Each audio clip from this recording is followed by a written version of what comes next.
What's going on, everybody? Welcome to another edition of I'm Not Gonna Hold You. Of course, your boy Scott here at Bar Chair Scott on all social media platforms. Man, if you are new to my YouTube channel, please click subscribe right now. We just started this channel back in June, trying to get to 500 subscribers before the end of the season. We about like 416, 417 right now. So it's like Matthew McConaughey said in Wolf of Wall Street, those rookie numbers. Let's boost them joints up. So press subscribe, man. But today I am joined by a special guest. This guy is actually a friend of the show at this point, been on a couple times. He is the one and only Robert Mays of The Athletic. He is host of The Athletic Football Show and also co-host of The Athletic Show, which is a new show on Fire TV, Amazon Prime, View, Nikita, and also the homie Jason Goff. So also another friend of the program. Robert, how you feeling, brother? I'm doing well, man. Appreciate you having me. Glad to have you on, man. Definitely glad to have you on to talk some football. Now, last time I saw you was at training camp, the hot days of training camp, which feels like 4 years ago at this point.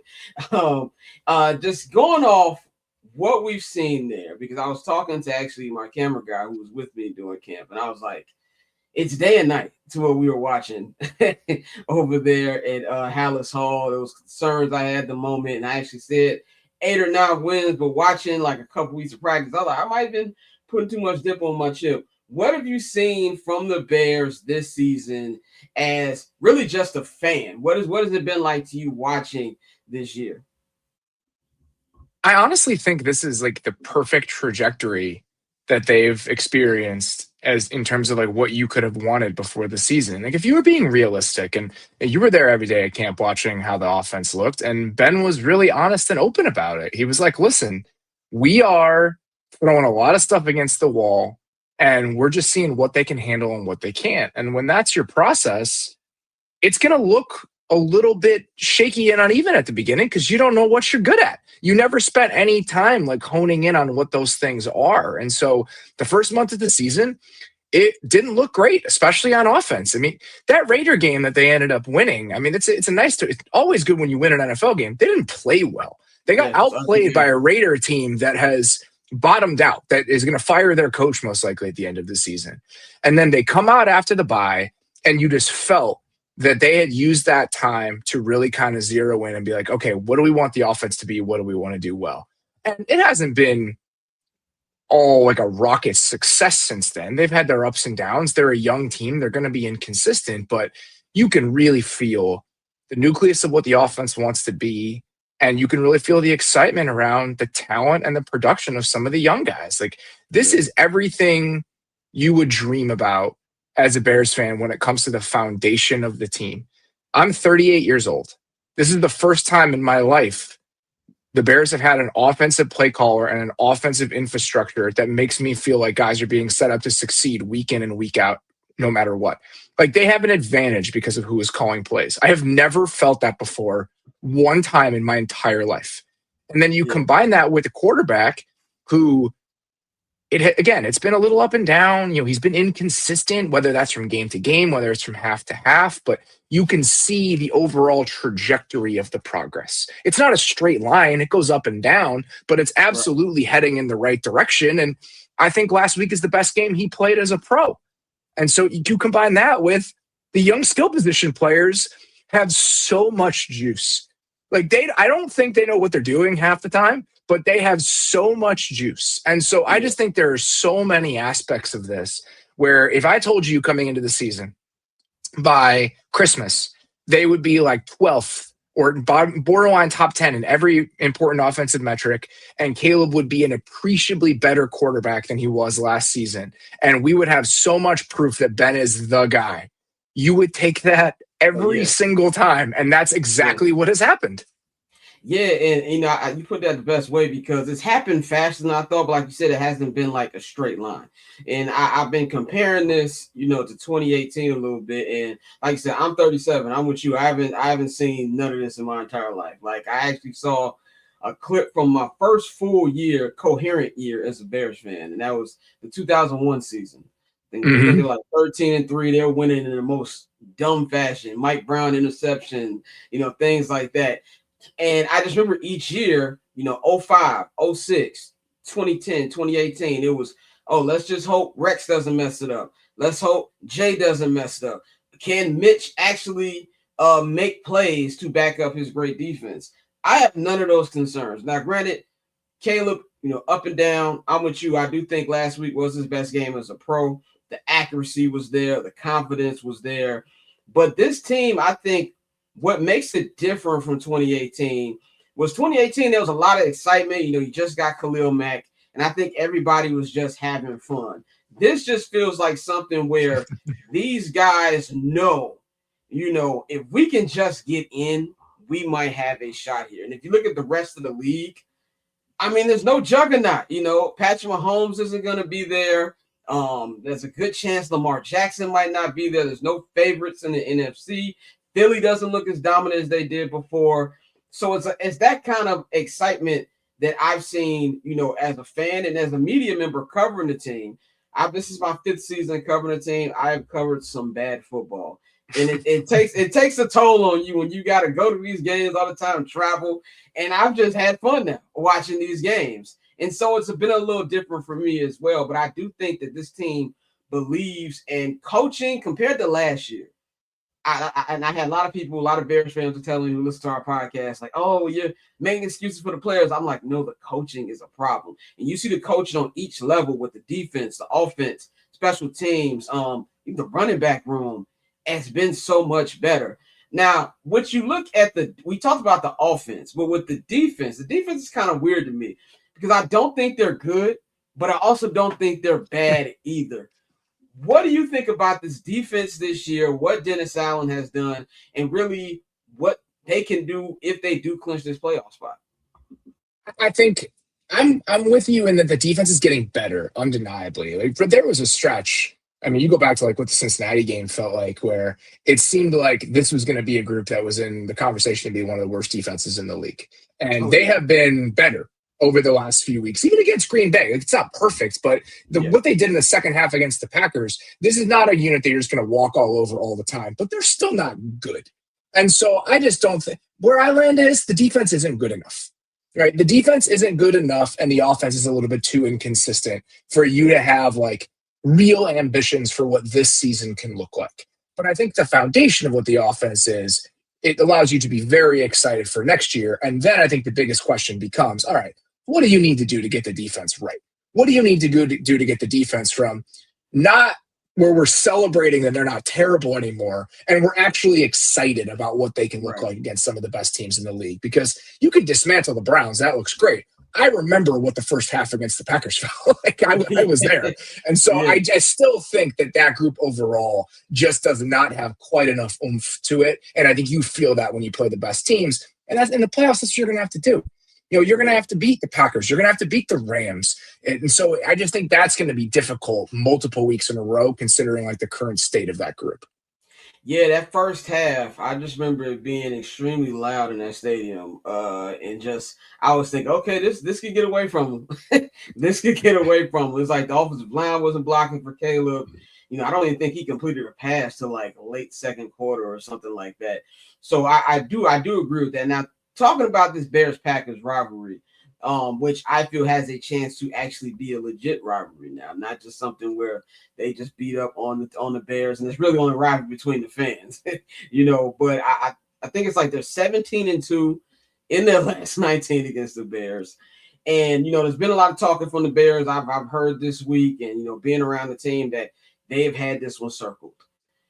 What do you feel about this particular second game? There's a lot of differences. Obviously, no Micah Parsons. There's questions of whether Christian Watson is going to play, Josh Jacobs, Evan Williams. And, of course, with the Bears, Rome Odunze is probably not going to play. Luther is 50-50 maybe if he practices today. How do you see this one being different from what we saw 2 weeks ago? And how can the Bears take advantage of being at home and learning from what they did in the first game? It's a great question. I think you understand what the game script has to look like for you to stay in this thing. And so trying to make sure you're tapping into that second half plan as quickly as possible, where you're running the ball efficiently. It's a lot of play action off of that, and you're making sure that you're able to control the game that way. I think it becomes less important to make sure you're staying out of like 3rd and 7 and 3rd and definitive pass because Micah's not out there. But I think that formula and that blueprint you followed in the second half is absolutely something that you need to try to tap back into. And then on the defensive side, they tried to play a decent amount of man. They tried to blitz a lot, and that just did not work. And so I think trying to figure out what the right plan is after that was a swing and a miss last week. Do you play a little bit more coverage? Do you try to just keep everything in front of you, even if you have some doubts about the pass rush getting home? When you don't have a front four that can get after the quarterback, it puts your defensive coordinator in a bind because you just don't know what the right approach is. It's like, am I gonna sit back there and let him bounce in the pocket for 3.5 seconds every time? Because that's not a good thing. But at the same time, if you're gonna blitz a ton, the lack of pressure on the blitzes in that game was crazy. I mean, you're looking at them sending like 6, 7 guys consistently and them not even bothering him in the pocket. And so if that's going to be the case, if like you're going to send pressures and they're not going to get home, what's the point of the pressures? Just rush 4 and hope that every once in a while you can get him to hold it a little bit longer than he wants to. So I'll be curious what the defensive plan looks like this time around. Yeah, definitely can't afford any of those explosive plays that they had. I think there was like a slant play that I think it was Christian Watson. And watching it from the press box, I was just like, oh, they have no shot. I was stopping that. As soon as he caught that ball, I knew it was 7. But, there's going to be a little addition, and maybe hopefully they get Tremaine Edmonds back. He's in a 21-day window. That would be a big boost. Are you concerned about Jalen Johnson still being on a snap count? And this is like 3 weeks into his return. Yeah, I think so. I mean, that's a position where you're always going to look a little bit rusty, I think. And so we've seen that from him. There's been some good, there's been some bad. So I think they're trying to do what's best for the long-term health of the team, right? Like, I don't think you need to try to be squeezing everything you can out of this year when you know that Jalen, if you're going to win a championship in 2026 or 2027, it's very likely that Jalen Johnson is going to need to be a very, very good defensive player for you. The same is true for Kyler Gordon. These are guys that you paid. These are guys that you've committed to. I think that they're just trying to make sure they're keeping a long view when it comes to how they're treating some of those injuries and not being too short-sighted about it. Yeah, and with the injuries too, I definitely want to give love to the people who have really stepped up in the absence of some of these guys. DeMarco Jackson just won NFC Defensive Player of the Week. Nashawn Wright, his story has been incredible. He's been great. CJ Gardner-Johnson has kind of been a godsend to me with him coming back from being in Houston, being cut. What have you liked from, I guess you want to call in the replacements, the way they've played this season? I mean, taking the ball away has been, I think, the biggest thing that they've done, right? I mean, if you're not going to be a stout defense down to down, you better create a ton of turnovers, and that's exactly what they've done. I mean, it's seemingly every single one of those guys who has had to come off the bench at some point has had a play. Nashawn Wright is up there. They're the top of the league in interceptions. DeMarco Jackson had one 2 weeks ago. What he tipped, or it was against the Browns. Last week. Tipped that ball to himself. It all runs together, but he tips that ball to himself. I think he had a few really nice moments in that Eagles game, and so I just think that the fact that there was a week they didn't have linebackers when they played the Eagles. I mean, it's like it's remarkable that they've been able to kind of endure and again not be a total train wreck defensively, and actually, as they've been this hurt in the second half of the season, had some of their best defensive performances. I think that says a lot. Yeah, definitely. On the offensive side too, we talk about the different game plan. What I saw in the second half of that Green Bay game, and I think even Micah kind of alluded to this a little bit in his post game with Stacey Dills, they had no answer for the run. So with DeAndre Swift, with Calvin Nungai, which have been great. And we were talking about early in the season. If you look at the first 3 games of the year, I was thinking, how are they going to get this run game going? It was looking brutal, and for that to go to the number 2 ranked rushing attack, number 1 since week 5. And honestly, if you look, I think number 1 is Buffalo. And with Buffalo, you kind of got to look at it where a lot of that comes from Josh Allen. No disrespect to Cook and everything they're doing out there, but a lot of those come from Josh Allen. You can say that this is the best rush attack in the NFL. Now, Rome's not going to play. I'm 50-50 on Luther, and even if he does play, I don't think he's going to be that big. How do you think that Ben Johnson and the offense should attack this wounded Packers defense now compared to 2 weeks ago? It's really hard without Rome and Luther. That's going to be difficult just because I think with one of them, if you want to live in 12 personnel and you want to have DJ in one of those guys, because I mean DJ's game is not the type of finding explosives in the play action game that it is for Rome and Luther. And I just think that element of the offense has been so important when they've been at their best. So I think this is going to be a lot of, can you consistently run the ball effectively, and can you create some create some explosives to the tight ends off play action? That's what they're going to need to do. They're going to need to be 3, 4, 5. Can we leak a guy out off play action on a corner route? The beautiful ball that Caleb threw on that outbreaker to the left side to Colston last game, can you get some of those? Like, you're going to have to find quiet, kind of schemed up explosives specifically off play action if those guys are not going to play, because I just don't know how else you're going to find them within this offense if you don't have Luther and Rome in the game. Yeah, I was talking to my friend about that this morning too, and they were like, "Oh, well, we got enough." I don't necessarily agree with that. Like, I don't think you do have. I think not to say they don't have enough weapons, because DJ is still DJ, and he's gonna have to play like the highest paid player in franchise history. But it's gonna be, the margin for error, in my opinion, without those two is so much smaller, and that's why you're gonna need a OZ or Cole to actually catch the ball. We talk about Rome's drops. They have some drops too. I think Cole had a big drop last week. OZ has dropped a couple touchdowns. You're definitely going to need that to go as well. I think we would be remiss without talking about this offensive line. We saw it in training camp. I was concerned. I was very concerned with this offensive line.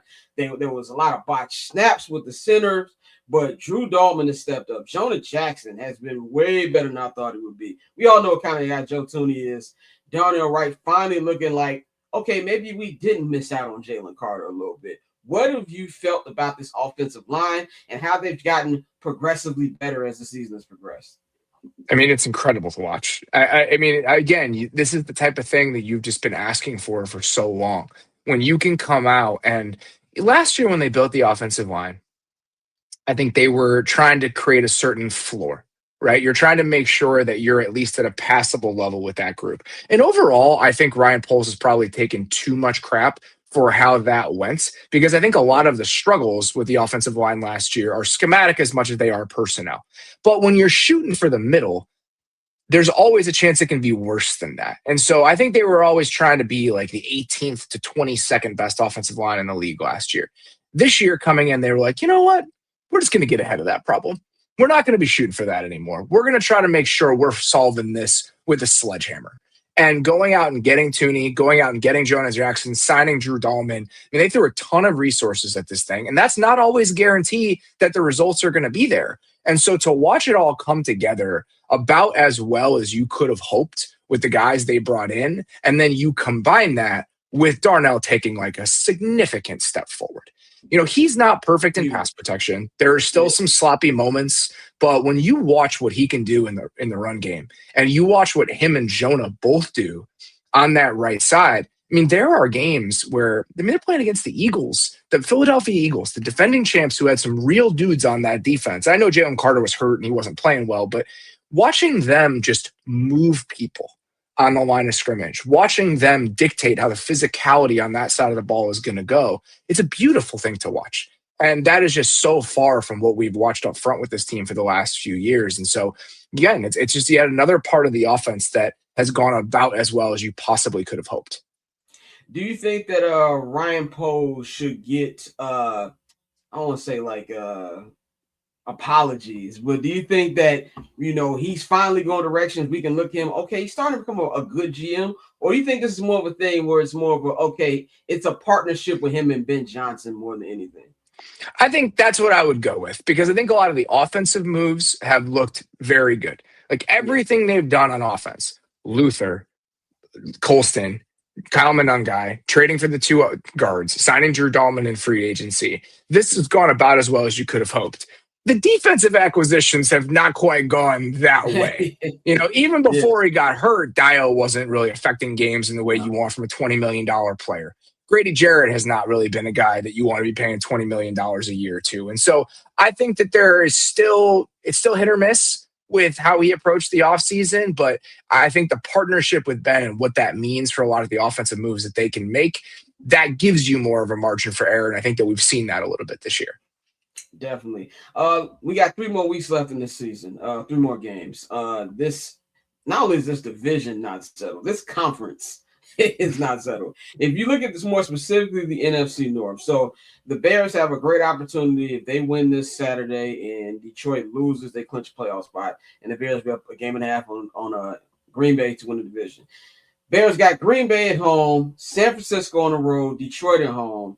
Green Bay has got, of course, the Bears on the road. They've got Baltimore next week at home, and they close out against Minnesota. Detroit, they got Aaron Rodgers coming to town this weekend. Then they've got to play Minnesota on Christmas at Minnesota, a place they've already lost to at home. And then they got to close out against the Bears.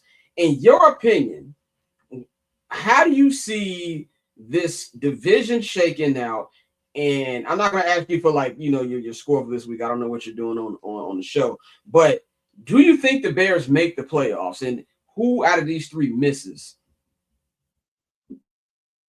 I think they do make the playoffs because I think they win one game between the Lions game and the Packers game. And I think that's pretty much all they need to do to get in. I think the Lions would need help otherwise if that happened. And so I see them making the playoffs. I think Detroit probably falls short because I wouldn't be surprised if Detroit lost at least one and maybe two of their final 3 games. Yeah. Like I think that the Lions are a significantly better team than the Steelers, but the Vikings defense is playing well again. Their offensive line is healthy. So right now, I think the Bears are going to make the playoffs. And if they beat the Packers on Saturday, I don't think it's crazy to believe that they could potentially win the division. Yeah.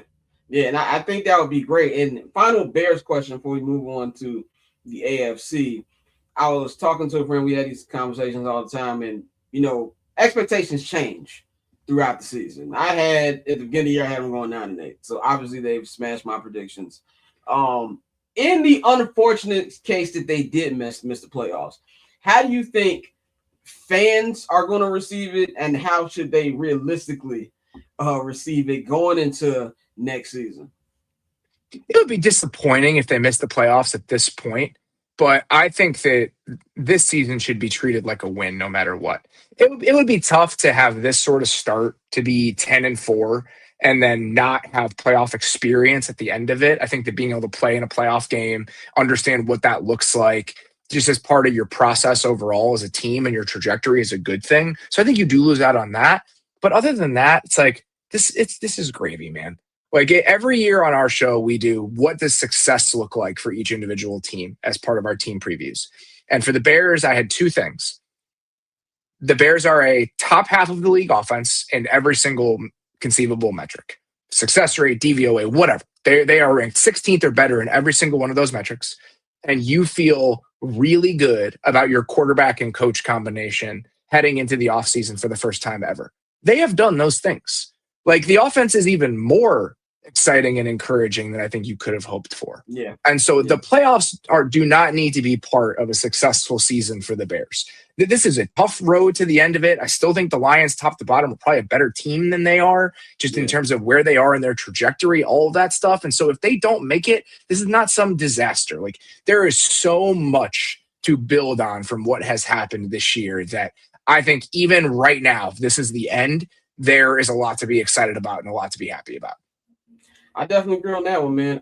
Last thing I got for you, want to talk AFC. Because the AFC isn't as chaotic as the NFC, but it's still some things that are left to be settled. You got the Denver Broncos, number 1 seed right now, 12-2. They've won 11 games in a row. You got the New England Patriots, 11-3. You talk about another team who is really killed all expectations. It's been Drake May and the Patriots. Drake May is an MVP candidate. The Jaguars really started to come together the last couple weeks. Don't think they're in the best of divisions, but they've been playing good ball. Steelers at 4, Chargers at 5, Buffalo at 6, and Houston holding on to that 7th seed. I said on my show last week, this is do or die for Josh Allen. And I'm a big Josh Allen guy, but there's no Patrick Mahomes. Probably not going to be any Lamar Jackson, maybe.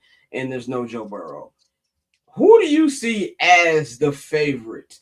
Do you think this is a do or die season for Josh Allen? Like if he can't at least make the Super Bowl, it's never going to happen? Or is this something where you think that, oh man, this is going to be a younger team that's going to knock him off? I don't think it's a do or die season just because I don't think the Bills are like a complete team top to bottom right now. I think that we've had better Bills teams that just haven't been able to do it because they've run into really good versions of the Ravens or the Chiefs somewhere along the way, or the Bengals. And so I think that Josh Allen is so good that, and Josh Allen's still what, 28, 29 years old? But Yeah, Josh 28. Allen's going to be doing this for another 7 to 8 years probably at this level. So while it would be tough to not make it in a year where Mahomes and Lamar are down, I still think there will be other opportunities for the Bills. Right now, I'd probably say I still think Buffalo is the favorite just because I don't know, maybe I'm just conditioned to believe in the quarterbacks, right? And maybe that's like an outdated way of thinking about it considering how strange the season has gone. But when you watch what Josh Allen is capable of in that second half against the Patriots, and you watch the fact that the defense, even if they don't have a ton of like overwhelming talent, can kind of out scheme you for 2 quarters at a time and get enough possessions for the quarterback for them to be dangerous. I still think if I had to pick a team right now, they would be the team Buffalo that I would pick in the AFC. Yeah, I'm with you. I still go by quarterbacks too. I think that I like Drake May a lot. I still think he's young, and I think there's going to be, the opportunity where if you're a veteran team, you like, I'm not really scared about going to Foxborough against a second-year quarterback.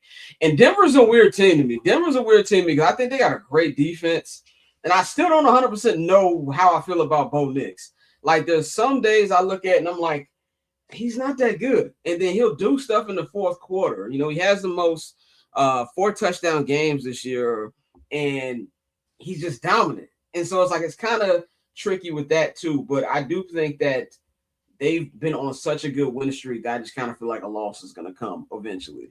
And so that's why I think this is going to be the most random NFL playoffs we've seen. Final question for you. I think we got to talk about Patrick Mahomes real quick because I was actually surprised that he tore his ACL. When I watched both injuries, being a Bulls fan, I consider myself a doctor after the Derrick Rose thing happened. So, as soon as Michael Parsons went down, I was like, oh, that's ACL. But with Pat, it kind of looked like it was ankle at first. And now it's ACL. It's kind of weird that he tore it in the same year as Tom Brady tore his. How do you kind of think the Chiefs' outlook looks from here? There's going to be question marks. Is Travis Kelce going to call the rap this year? Does Andy Reid want to come back? Because we don't know what time next year Patrick Mahomes is going to come back. How do you look at this for like the next year and a half for the Kansas City Chiefs? I think that we've seen guys come back from ACLs consistently and be okay. Like I think that you tear ACL in December, typically it can be like a 9-month recovery. Like if he's ready for week 1 next year, that wouldn't surprise me. And I'm sure there's going to be an acclimation period, but I wouldn't be surprised if Patrick Mahomes was playing in week 1 for the Chiefs next year. My biggest concerns about the Chiefs are not about the quarterback and his health. I think it's about what sort of team do you want to be, especially on offense. Right now, their offense and their plan on offense just isn't good enough and hasn't been good enough. It feels a little stale. And it just feels like they put too much on the quarterback's shoulders compared to a lot of other teams around the league. Like you watch an offense like the Rams, or the comparison I've made throughout this season is watch what the Cowboys are now with Dak and that new staff, and watch how many things they do to make the game easier on Dak. Their offense in Dallas used to be similar to Kansas City in the sense that it was very spread out. It was very shotgun oriented, and they really put a lot on the quarterback's plate because that's the way that he wants to play. But at the same time, you're making it more difficult by playing that way. You're just making the quarterback's shoulders so much of a load that it's almost impossible for anybody to overcome that consistently. There are too good of offensive coaches, and there are too many schemes that make it easy on the quarterback or easier on the quarterback for you to compete no matter who your quarterback is if you're going to make it harder on him. And so just trying to go outside of that building and say, all right, how can we make our run game more of a central part of our identity? How can we tie the run game and the pass game together? Their offensive line is not bad. Their offensive line is good. And so the fact that they're not weaponizing that group in the way a team like the Bills does, I think that's the sort of soul searching that needs to happen for the Chiefs this year. The Bills did this. The Bills and the Rams did this. So if you look back at like the 2021 season into 2022, I think that's the best kind of pivot point for these teams. The Rams won the Super Bowl in 2021, but their run game was awful. And then the Bills, you remember early in that Brian Dable, Josh Allen pairing, they ran essentially like a spread out RPO offense. But then you'd get into, and the Rams won the Super Bowl, but I think they understood we're not good or consistent enough on the ground. Like if we don't have balance, it's going to be too easy for teams to get a beat on us and to take the drawback passing game away, and then we have nowhere else to turn. And so both the Rams and the Bills kind of remade themselves into like the 2023 season when they went out and got these bigger offensive linemen, and they really developed this kind of downhill run game that they paired with their really good quarterbacks, and they became more dangerous on offense because of it. I think the Chiefs have to have that sort of conversation and that sort of honest conversation with themselves about what sort of reimagining needs to happen for them to make sure that they're putting their quarterback in the same situations that other guys are being put in. Definitely, man. It's definitely going to be a story to watch going forward, man. But Robert, always great to talk football with you, man.